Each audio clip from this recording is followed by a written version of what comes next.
Je voudrais commencer ce petit mot en reconnaissant ma collègue, le colonel Assaba Diallo Touré, ministre de la Santé et du Développement social, qui, avec moi, représentons ce soir son Excellence le général d'armée Assimi Goïta, président de la transition, chef de l'État, mais aussi le Premier ministre, le général de division Abdoulaye Maïga, et l'ensemble du gouvernement pour pouvoir être aux côtés de nos amis américains et des amis de l'Amérique pour cette soirée de célébration.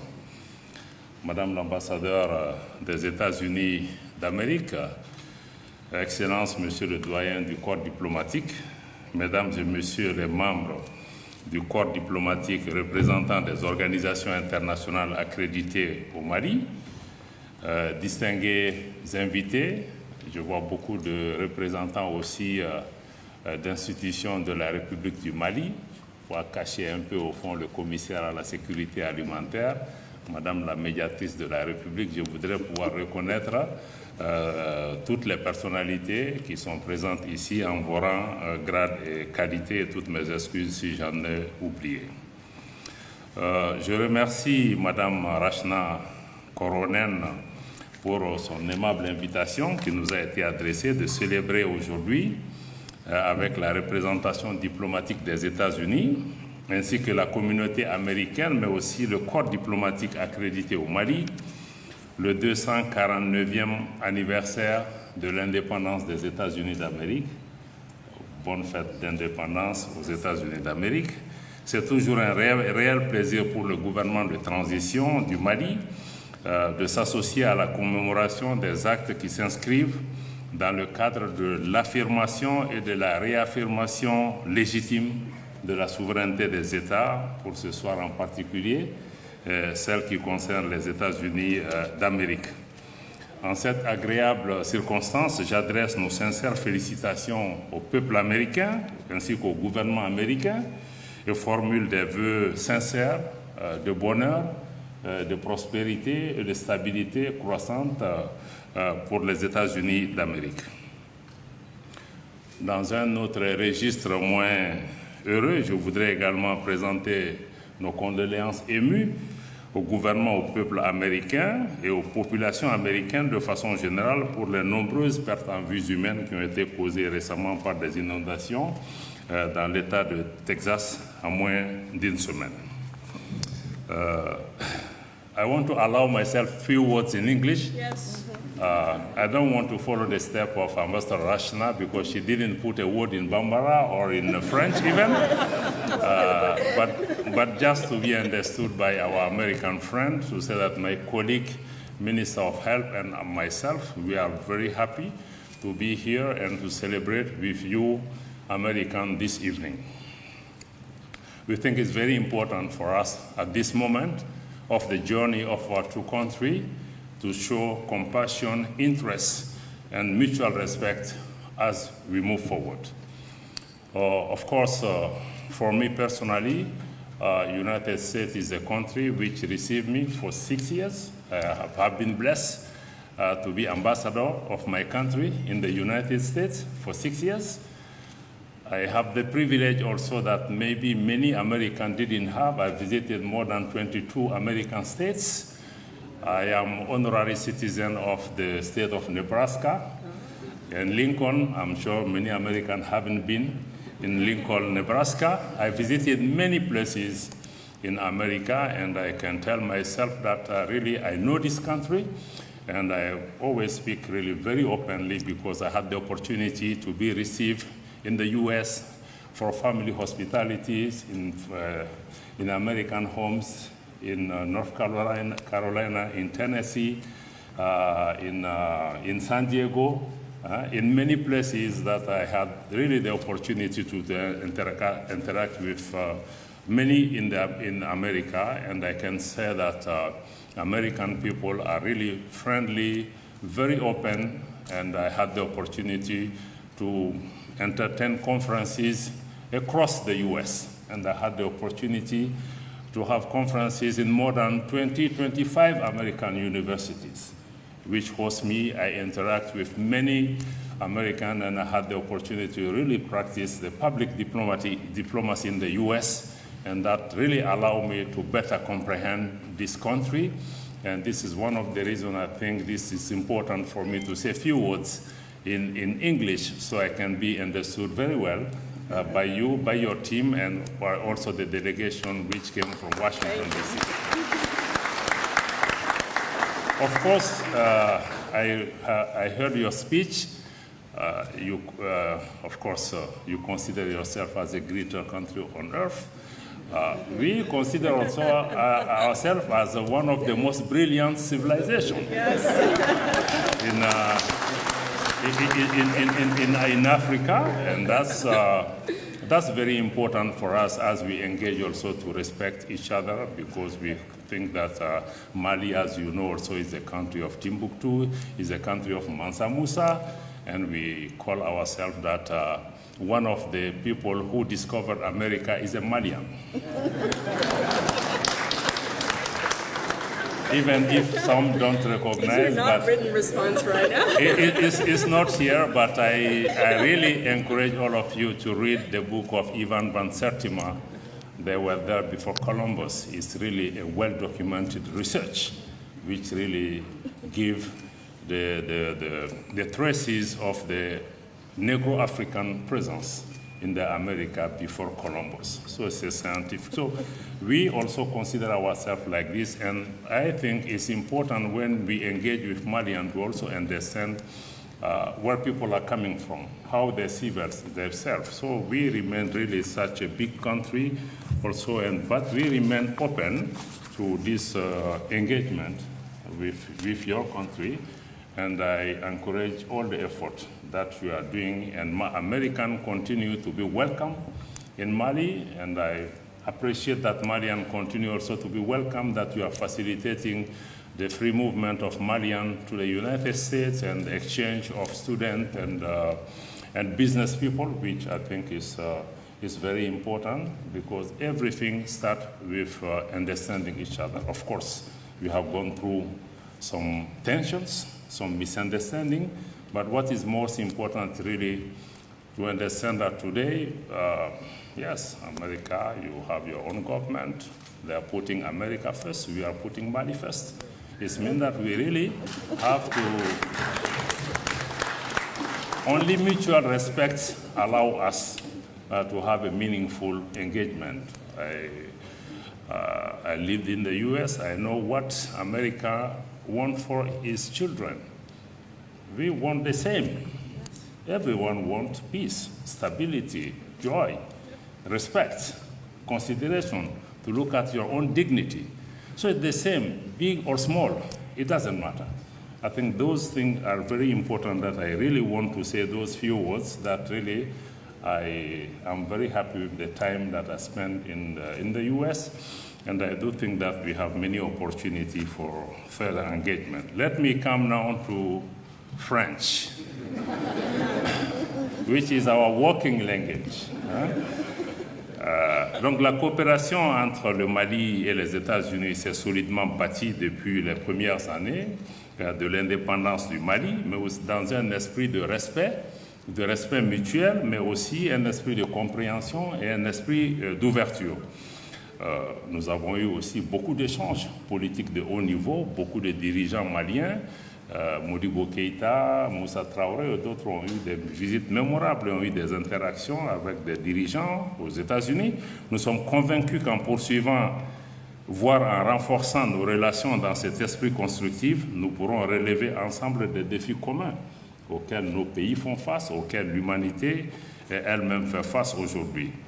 Le contexte tant national que régional et international commande de la part de tous, de notre point de vue, une certaine lucidité dans la lecture de la situation, en particulier de notre pays et de ce qui se passe dans notre région, d'avoir un équilibre dans les appréciations, mais aussi d'avoir une perspective historique en lisant les événements, mais surtout d'avoir une constance dans nos attitudes.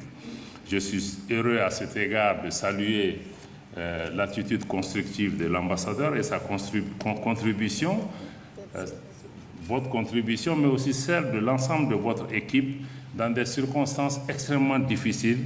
Vous avez essayé de naviguer pour continuer à travailler à redynamiser de façon réaliste les liens entre nos deux pays.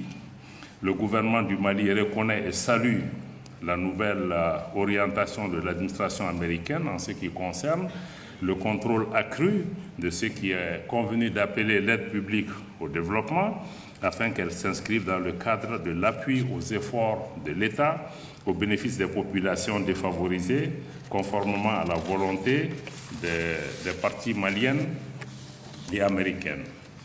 Je n'ai pu manquer de noter à cet égard la convergence de vues aujourd'hui entre l'administration américaine et le gouvernement du Mali en ce qui concerne les risques réels posés par l'utilisation inappropriée d'une partie de l'aide publique au développement qui est devenue dans certains cas un instrument de déstabilisation de certains de nos pays. Je me félicite de ce que la coopération bilatérale soit désormais basée sur un engagement commun à nous de continuer à promouvoir la stabilité mais aussi la prospérité. Je sais que les questions économiques sont des questions très importantes pour Madame l'ambassadeur.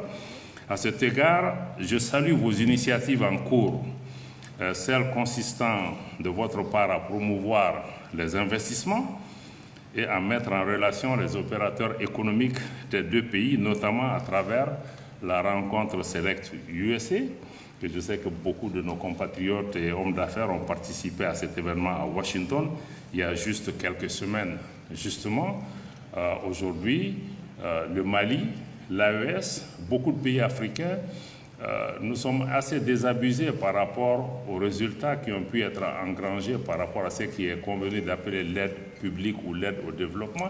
Nous pensons qu'il faut aujourd'hui regarder l'investissement. Il faut regarder les potentialités de nos pays, comment exploiter cela en allant sur d'autres types de partenariats. Parallèlement, la participation d'investisseurs américains, y compris des membres de la diaspora malienne établis aux États-Unis d'Amérique, au Forum international de la diaspora qui est prévu du 17 au 19 juillet à Bamako, contribuera au raffermissement du climat des affaires au Mali, mais aussi au renforcement des relations économiques et commerciales entre les États-Unis et le Mali. Au niveau politique, la nouvelle dynamique enclenchée à travers les visites en cours, je crois qu'on a déjà une délégation de haut niveau de la Maison-Blanche qui est parmi nous, et aussi celle à venir d'autres personnalités américaines pourrait servir de signal pour un renouveau du dialogue politique, mais un dialogue politique fondé sur le réalisme, le pragmatisme, les intérêts mutuels, mais comme vous l'avez dit aussi, une prospérité partagée. Aussi voudrais-je dire que le Mali demeure ouvert, comme son Excellence le Président de la Transition l'a indiqué, à toute forme de partenariat, de coopération avec tous les pays qui veulent le faire dans le strict respect des principes que nous avons indiqués, le respect de la souveraineté du Mali, le respect des choix souverains de notre pays et la prise en compte des intérêts vitaux de nos populations. Et c'est les seules balises que nous n'avons pas d'autres conditions pour entretenir une relation avec les pays.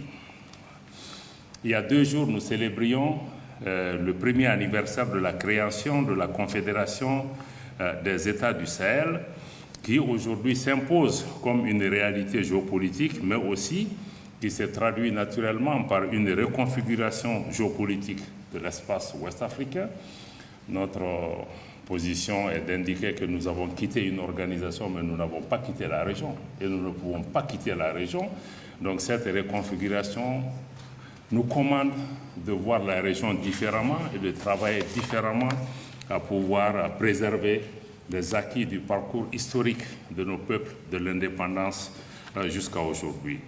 L'AES, c'est également une volonté de nous prendre en charge et de compter sur nous-mêmes, parce que malheureusement, l'histoire est en train de démontrer qu'aucun peuple ne peut s'asseoir pour compter sur d'autres pour régler les problèmes qui nous appartiennent. Il faut que nous comptions sur nous-mêmes, mais ça ne veut pas dire que même un pays grand comme les États-Unis seul ne peut pas régler ces problèmes. Mais il faut compter d'abord sur soi-même pour pouvoir avancer. Il faut aussi mutualiser nos efforts pour pouvoir assurer la sécurité, assurer notre sécurité, mais aussi faire face au terrorisme. Parce qu'aujourd'hui, nous faisons face à un terrorisme qui est soutenu malheureusement par des sponsors étatiques étrangers. Le terrorisme auquel nous faisons face aujourd'hui n'a rien de religieux, parce que ce terrorisme tue plus de musulmans que même d'autres religions. C'est aussi devenu une guerre par procuration pratiquement pour certains pour avancer des agendas géopolitiques.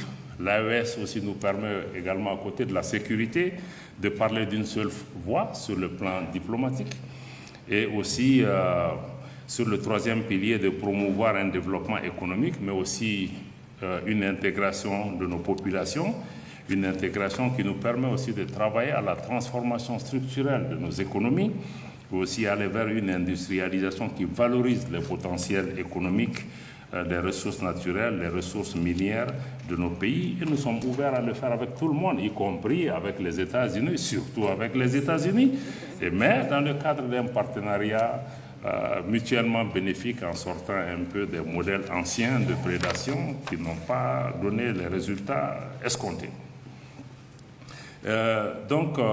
Après avoir dit cela, je voudrais pouvoir m'arrêter là, encore une fois en souhaitant une bonne fête d'indépendance à tous les Américains, en continuant à ouvrir nos bras aux Américains qui sont là, à ceux qui veulent visiter ici, et en vous disant que le Mali demeure aussi un peuple fier, un peuple éternel, et nous ne sommes contre aucun pays, nous ne sommes contre aucun peuple. Nous nous battons pour ce que nous estimons être le bien de notre pays. En faisant cela, comme le dirait Nelson Mandela, Americans should consider that, Mali can be a friendly country. But just we need to understand that your enemies are not our enemies. Your friends are not necessarily our friends.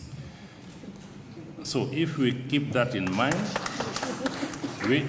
I know it's difficult because I live in the US. I know most of the time people see things black or white. Unfortunately, life is more complicated and complex than that.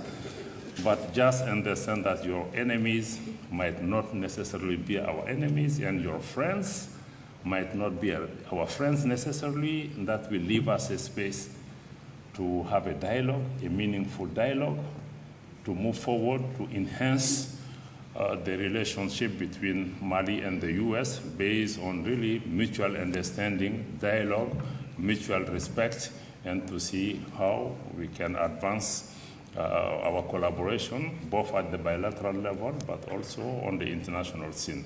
Donc je remercie tous les Américains, tous les cow-boys, tous ceux qui sont dans la salle pour votre aimable attention.